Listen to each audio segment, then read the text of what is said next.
नमस्कार दोस्तों, आप देख रहे हैं एसआर न्यूज और मैं हूं संगीता। दोस्तों, संसद भवन के अंदर आखिर क्या बातचीत हुई कि अखिलेश यादव आग बबूला हो गए। संसद भवन के अंदर आखिरकार अखिलेश यादव ने क्यों लोकसभा स्पीकर की बातों को मानने से इनकार कर दिया। उन्होंने स्पीकर के ऊपर एक बहुत बड़ा आरोप लगा दिया। उन्होंने स्पीकर महोदय से यह भी कह दिया कि अगर आप हमारी बात को यहाँ सुनते तो शायद हमें पीएम आवास के बाहर धरने पर बैठने की जरूरत नहीं थी। उन्होंने स्पीकर महोदय पर यह भी आरोप लगाया कि आप एक तरफा बात सुन रहे हैं, आप एक तरफा पक्ष की बातों को सुन रहे हैं और हमारी बातों को नजरअंदाज कर रहे हैं। लोकसभा स्पीकर पर जब संसद के अंदर अखिलेश यादव ने यह कहा कि जब मैं और राहुल जी पीएम आवास के बाहर प्रदर्शन कर रहे थे, तो जो राहुल जी के साथ और हमारे साथ जो व्यवहार किया गया, आखिरकार इसका जिम्मेदार कौन था? हमारी क्या मांगे थी? जो स्टूडेंट के साथ, जो छात्रों के साथ दुर्व्यवहार किया गया, उनके हाथ तोड़े गए, उनके सर फोड़े गए, उनके साथ बदसलूकी की गई। दूसरा मुद्दा इस्तीफे का था। इस्तीफा तो हम कभी भी ले सकते थे, लेकिन जो छात्रों के साथ किया गया, ना ही उनके आने जाने की व्यवस्थाएं थी, ना ही उनके खाने पीने की किसी भी चीज की देखरेख नहीं थी। आखिरकार छात्रों की गलती क्या थी? वह केवल एक ही बात की मांग कर रहे थे, जिसका हम पूरा सपोर्ट कर रहे थे, इस्तीफा। और जो छात्रों के साथ हुआ वह सब कुछ, और पेपर लीक का मुद्दा, जो कि शुरू से अब तक था, जिस पर कि यह पूरा बहस छिड़ा हुआ है।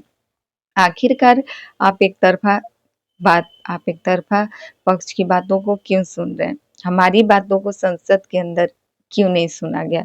क्यों हमें पीएम आवास के बाहर धरने पर बैठा गया? अखिलेश यादव जिस तरीके से संसद में गुस्से से लाल हुए थे, शायद अखिलेश यादव इससे पहले संसद में कभी भी अपने इस रौद्र रूप में नहीं आए थे।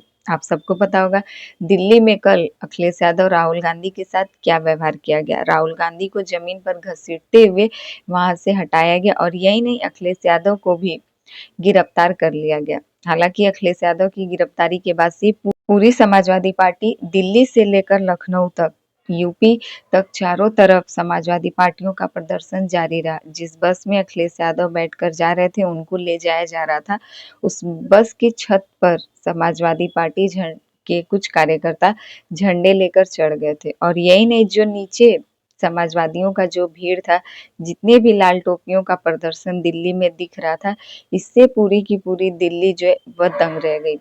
कुछ घंटों के अंदर ही थाने ले जाने के बाद से अखिलेश यादव को रिहा कर दिया गया। लेकिन सवाल यहाँ पर यह उठ रहा था कि आखिरकार अखिलेश यादव के साथ कुछ दिन पहले डिम्पल यादव के साथ, राहुल गांधी के साथ जो कुछ सभी के साथ हो रहा है, जो वहां पर छात्रों के साथ लाठीचार्ज हो रहा है, इस पर आखिरकार पीएम मोदी जो सरकार में बैठे, वह बातचीत करने को क्यों नहीं तैयार है। आज सोशल मीडिया के जरिए आप सबको यह दिख रहा है कि पीएम मोदी जो हमारे देश के प्रधानमंत्री हैं, वह बातचीत करने को तैयार हो गए थे, वह लोगों के आगे झुकने को तैयार हो गए थे। लेकिन उन्होंने कहा क्या? केवल इतनी सी बात कि जब पेपर लीक हुई थी, उस समय कार्रवाई की गई थी, 18 लोग जो वह गिरफ्तार कर लिए गए। और वही नहीं, उसके बाद से रिटर्न पेपर भी करवाया गया था। तो क्या इस बात को स्वीकार करते हैं हमारे देश के प्रधानमंत्री जी की सच में पेपर लीक हुआ था?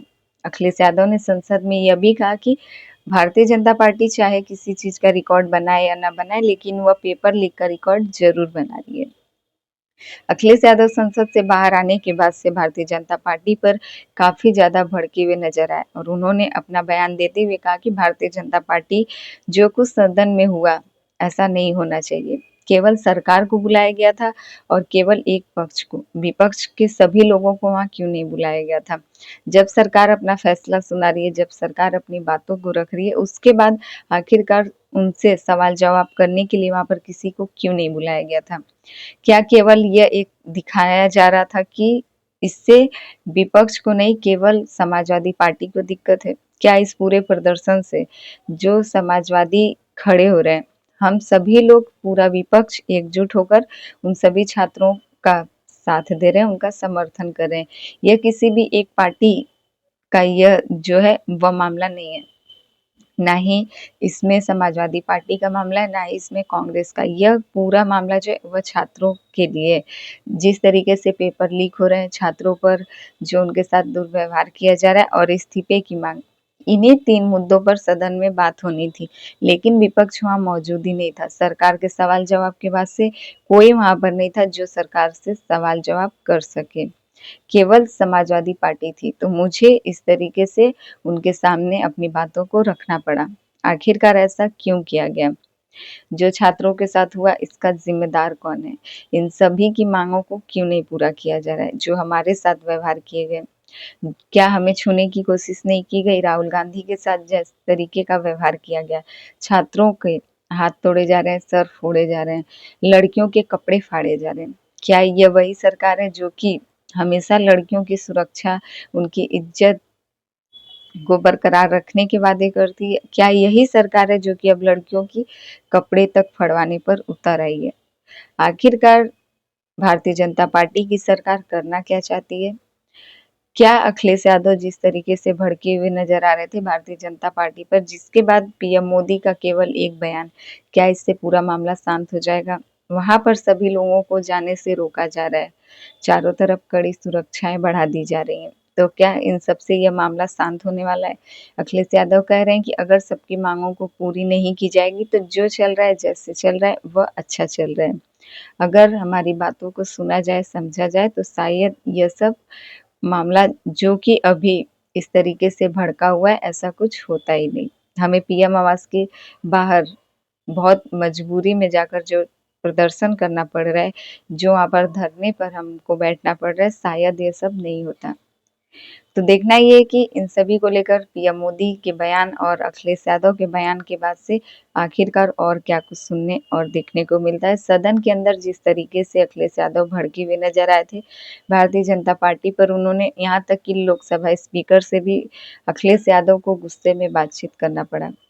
क्या इन सभी के बाद से, अखिलेश यादव की बातों के बाद से और उनके गुस्से के बाद से किसी प्रकार का हल निकलेगा? क्या पीएम मोदी अपने एक बयान के बाद से बच जाएंगे?